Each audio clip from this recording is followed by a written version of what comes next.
प्रिय दर्शकों नमस्कार। और आज मैं हूँ अपनी जन्मभूमि की उस जगह पर जहाँ पर कि खेती का एक बहुत बड़ा साम्राज्य हुआ करता था।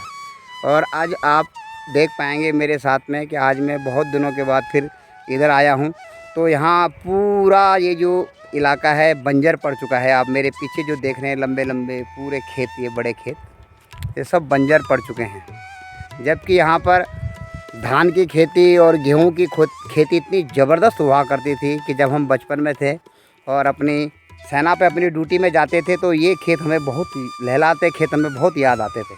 और जब कभी छुट्टी के समय हम आकर के यहाँ पर मंडाई या कोई ऐसा सीज़न पे अगर हम छुट्टी आ जाते थे तो बड़ा चहल पहल और आनंद रहता था। आज आप इस जगह पर मैं खड़ा हूँ, आपको दिखाता हूँ कि इस खेती से आज अंतिम फसल मैं लेने के लिए आया हूँ। इससे चंद बातें करने के लिए आया हूँ। और अंतिम फसल इसलिए कहता हूँ कि जब मैं इस यहाँ से लेकर के मैं अपने सतपुली निवास पे था और उस समय मैंने जब अपना कोटद्वार निवास पे जाने का प्लान बनाया था, उस समय मैं कुछ हल्दी यहाँ पे बो गया था जहाँ जो कि ब्लॉक की तरफ से मिली थी। और मैंने कहा खेत पड़े हुए हैं और थोड़ा मौसम भी वैसा था बारिश का, तो मैंने यहाँ पर हल्दी का रोपण कर दिया था। और आज उस हल्दी की मैं आपको दिखाता हूँ कि मिट्टी कोई भी चीज़ खाती नहीं है, कर दिया गया कोई अच्छा विचार हमेशा प्रफुल्लित होकर बाहर आता है। तो मैं आज आपको दिखाता हूँ उस खेती में कितनी मात्रा में हल्दी हुई है। चले आइए। आप श्रीमती जी यहाँ पे जो निकाल रही है आप देखेंगे तो ये हल्दी, अब तो इसके पत्ते सूख चुके हैं लेकिन फिर भी हल्दी काफ़ी अच्छी मात्रा में हल्दी हुई है। आप देखेंगे, ये देख पा रहे होंगे कि ये हल्दी पूरी अभी तो थोड़ा सा निकाला है और पूरे खेत में आगे तक हल्दी है। और ये आप देख पा रहे हैं ये सूखे पत्ते आपको दिख रहे हैं, ये सब हल्दी के हैं क्योंकि पत्ते सूख गए अब। और उनसे जो निकल रही है वो हल्दी, ये अभी हम यहाँ पे रखते जा रहे हैं इसको। और फिर इसको फिर सुखाया जाएगा, फिर पकाया जाएगा। आपको पता है हल्दी का प्रोसेस एक बड़ा प्रोसेस होता है। लेकिन मैं ये चाहता था कि लोग अगर और भी कुछ नहीं करते तो इसी प्रकार से हल्दी खेत उधर भी है, हल्दी जिसमें लगी है, और किधर हमारी भाभी श्री का खेत इसके पीछे वो भी है, वहाँ भी लगी है। और वहाँ पे हमारे भतीजी ने भी थोड़ा सा लगाई है। लेकिन मैं चाहता था ये जितने भी ये खेत आपको दिख रहे हैं इन सभी खेतों में कुछ ना कुछ लगाया जाए। ऐसे हल्दी लगाई जाती तो पता नहीं कितनी हल्दी हो जाती। जितनी ब्लॉक ने दी थी लोगों को, वो लोगों ने हल्दी का इस्तेमाल भी कर लिया होगा। लेकिन यह एक बहुत बड़ा, आप यूँ कहें कि यहाँ पर रनवे जैसा भी बनाया जा सकता था कुछ। काफ़ी लंबी चौड़ी पट्टी है और इसके बिल्कुल जस्ट जो आप सामने देख रहे हैं इसके आगे की साइड में भी आपको इधर को दिखेगा जहाँ पर आजकल पुल का काम चल रहा है हमारे। और सुरक्षा दीवार बना दी गई है, इसके उधर से कोई गाय बछी इधर नहीं आ सकती है। और इसके जस्ट उधर पूर्वी नहर और पश्चिमी नहर इस जगह पे मिलती हैं। और यहाँ से इस कोने में जो आपको दिखाई दे रहा है आगे की तरफ पहाड़ नुमा आगे जो घाटी दिखाई दे रही है, ये सतपुली घाटी है। नहर घाटी का सतपुली का इलाका है और इस जगह पर झील बन रही है, बहुत बड़ी झील। और जब झील बन करके तैयार होगी तब उस झील के पानी से कितना लाभान्वित होगा, क्योंकि गाँव के लोग तो पहले इस खेती को छोड़ चुके हैं। और अगर सरकार हमको थोड़ा सा कुछ ऐसे बागवानी करने का कोई अच्छा तरीका दे तो इन खेतों में दोबारा हम ही पूरे गांव की खेती को करने के लिए मजदूर लगा करके खेती कर सकते हैं। लेकिन कोई सरकार ऐसा कोई उपक्रम रखे जिससे कि इसका पुनर्जीवन हो सके। पहले तो हर आदमी के घर में से हर आदमी, हर परिवार, घर का हर परिवार, गांव का हर परिवार यहाँ पे खेती करता था। और बहुत एक यूँ समझें कि एक खेत पानी डालने के लिए पूरी रात भर हमको यहाँ बैठना पड़ता था, कभी पानी जब कम था। अब तो आपको गूल दिख रही है, मैं सीधे आपको गूल दिखा रहा हूँ, ये सामने आपको गूल दिख रही है। ये गूल सीधा आगे तक जा रखी है।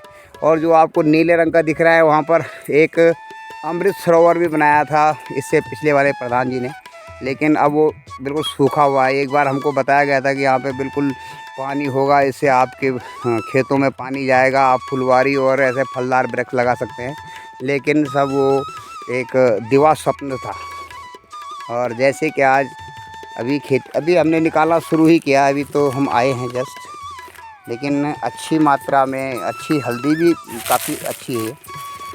और आज जितना हम ले जा सकते हैं उतना ही हम निकालेंगे और बाकी के लिए कल आएंगे। तो ये यहाँ पर मैं आपको दिखाया था, ये शायद अंतिम फसल है हमारी, तो अंतिम फसल होगी इस इलाके में, क्योंकि फिर बार बार आना नहीं होगा। या यहाँ पर कोई, जैसे हमने ऊपर भी हमारे ऐसे प्लेन खेत है, वहाँ पर एक बगीचा था हमारा ताऊ जी का, अमरूद का, बहुत पहले का बगीचा। उस बगीचे में हमने अभी कुछ जड़ी बूटियाँ उपक्रम लगाने का उपक्रम सरकार के द्वारा हुआ है, और वो भी मैं आपको एक बार पहले भी मैंने दिखाया था। और चलो आज के इतना ही, मैं भी हल्दी निकालने का काम शुरू करता हूँ।